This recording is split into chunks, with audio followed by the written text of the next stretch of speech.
Brian Fenn here with the Church Without Walls International, or CWOWI.org, CWOWI.org. And I want to take a few seconds and talk about the differences between traditional church and house church. This is not to take away from the traditional church whatsoever. There is a lot that is accomplished through the traditional churches in America and around the world. So this is not to say that house church is better than traditional church. I'm not saying that at all, and CWOW doesn't hold that stance that we are the answer. And I think a lot of times where churches get off, where organizations get off, is saying that we're the answer. You're not the answer. God's the answer. You know, you don't want to look at what the church down the street is doing versus what you're doing. You want to look at what God is doing. Traditional church here, I actually made this low-tech graphic. This is kind of what it looks like on a small scale.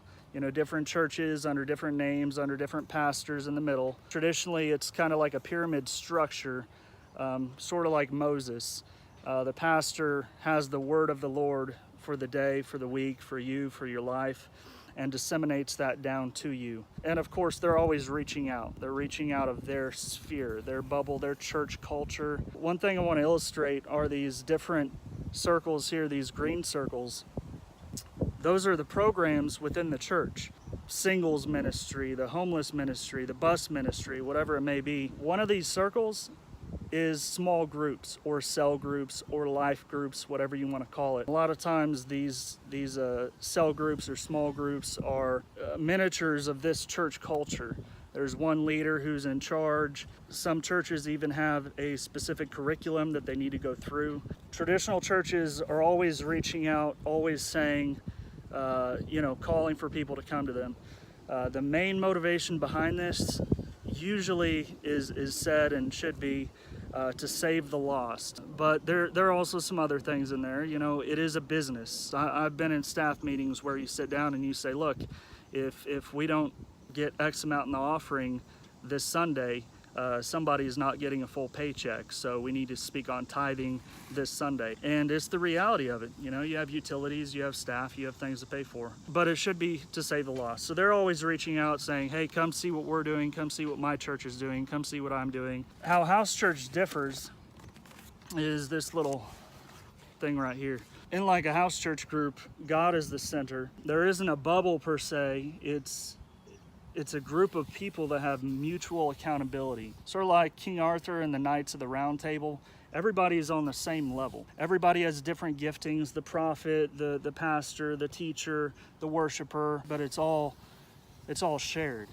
It's all on the same level. Now, without some form of leadership, there is chaos, and the Bible, 1 Corinthians 14 and stuff, goes into detail about order in the church. So there is order. What we do with that is we rotate leadership. So each week there's a different leader. Each week we also rotate houses in our network, in our house church network. We encourage the rotation of houses each week and the rotation of leadership each week. So what happens is, as you're rotating, each person is developing just their spiritual gift, their leadership, saying, hey, this is what God has for us today. I feel more like worship, or more like getting into the word, or whatever. You know, some house churches do Bible studies and stuff, but the idea is it rotates. Where's the outpouring? Where's the evangelism in a house church? It's these individual people in their daily life, the people they meet, their jobs that they go to.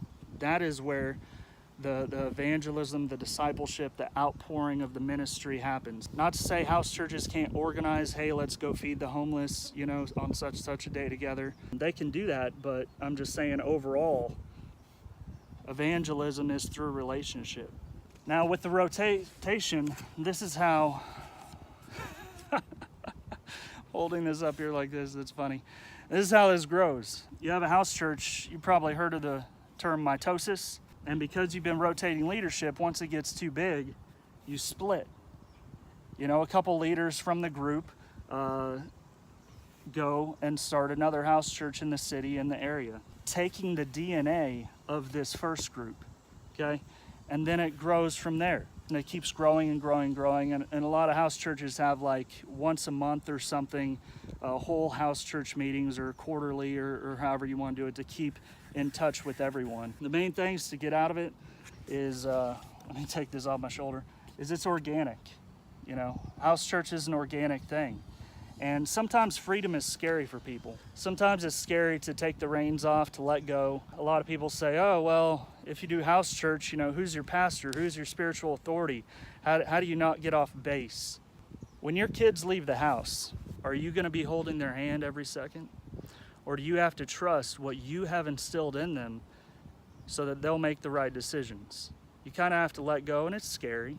I get it. But what Christians have in themselves is the Spirit of God. And so you have to trust the Spirit of God within these people, within these Christians. And that is what we trust. That's what we go with. Do mega churches get off base? Do pastors lead thousands and thousands and thousands of people into false doctrine? Yeah, it's happened. Everybody has a possibility of getting off base. But in a small group, it's very... in house church is very intimate. Everybody is there focused on God. The focus is God. There's something called mutual accountability. Who are you accountable to? You're accountable to the other Christians around you. The Spirit of God within the other Christians around you to speak into your life.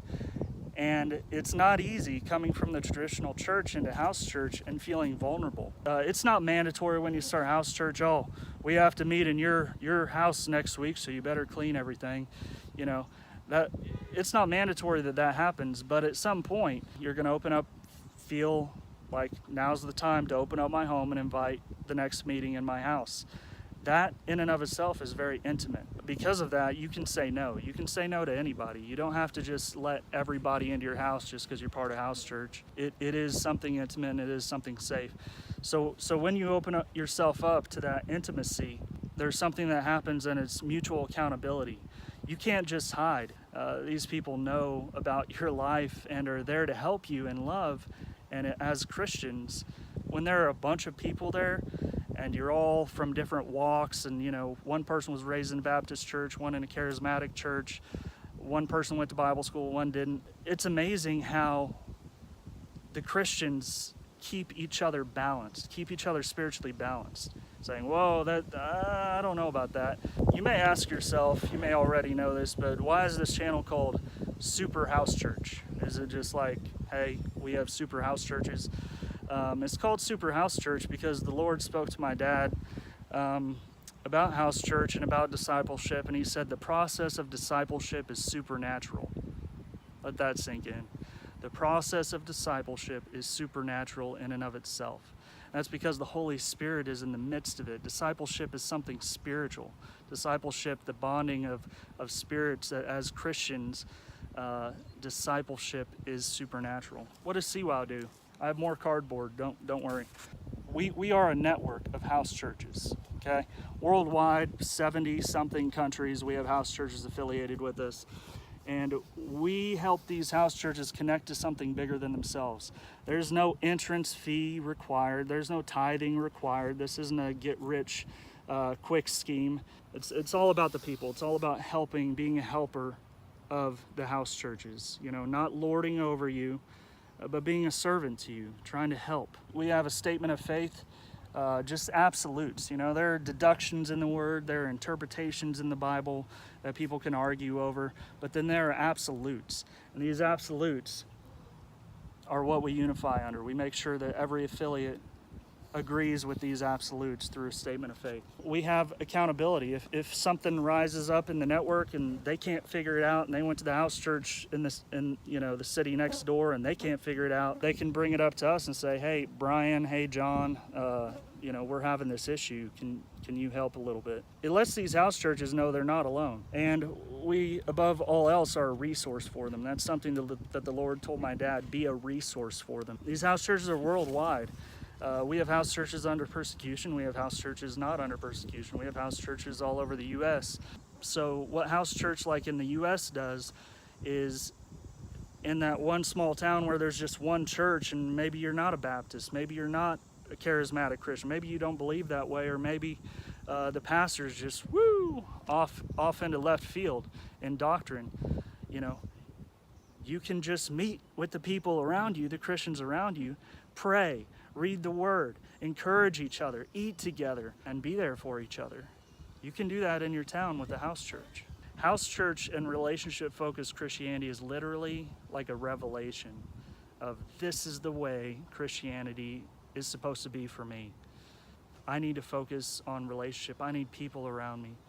I need friends that I can call to help me move and to be there when a relative dies and just go through life together by my side with me in a Christian relationship.